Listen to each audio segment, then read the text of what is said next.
Hello everyone, as you all know আমি আছি এখন রামপুরহাটে। আজকে ছিল রামনবমী মানে রবিবার। তো এই মূর্তিটা তোমরা আগের ভিডিওতে দেখেছো হয়তো। আর আমি বেরিয়েছিলাম সকালবেলা রামনবমীর প্রশাসনে।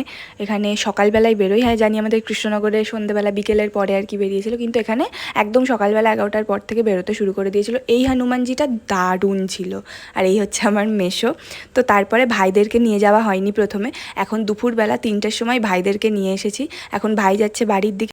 তারপরে আমরা গিয়েছিলাম সন্ধেবেলায় তারাপীঠে গিয়ে প্রথমে খেয়ে নিলাম চা। আজকে পুজো দিইনি, এমনি আমরা ঘুরতে গিয়েছিলাম। এই হচ্ছে আমার বড় ভাই, এটা হচ্ছে শ্মশান। আজকে আর শ্মশানে ঢুকিনি। তারাপীঠে তো আমরা মেনলি গিয়েছিলাম একটু খাওয়া দাওয়া করার জন্য, কিন্তু তারাপীঠের বেশিরভাগ দোকানপাট সব বন্ধ ছিল আজকে রামনবমীর জন্য, তাই আমরা রামপুরহাটে আবার ব্যাক করছিলাম।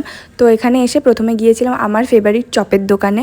ওখানে গিয়ে আমি পনির চপ খেয়েছিলাম আর হচ্ছে মেশো ঘুগনি খেয়েছিলাম। তারপরে তো বাড়িতে এসে বুকে সুন্দর সুন্দর কয়েকটা ভিডিও করে দিয়ে রাতে আজকে নতুন একটা এনার্জি ড্রিঙ্ক ট্রাই করলাম, হেল। তো এইভাবেই কেটেছিল আমার আজকের দিনটা।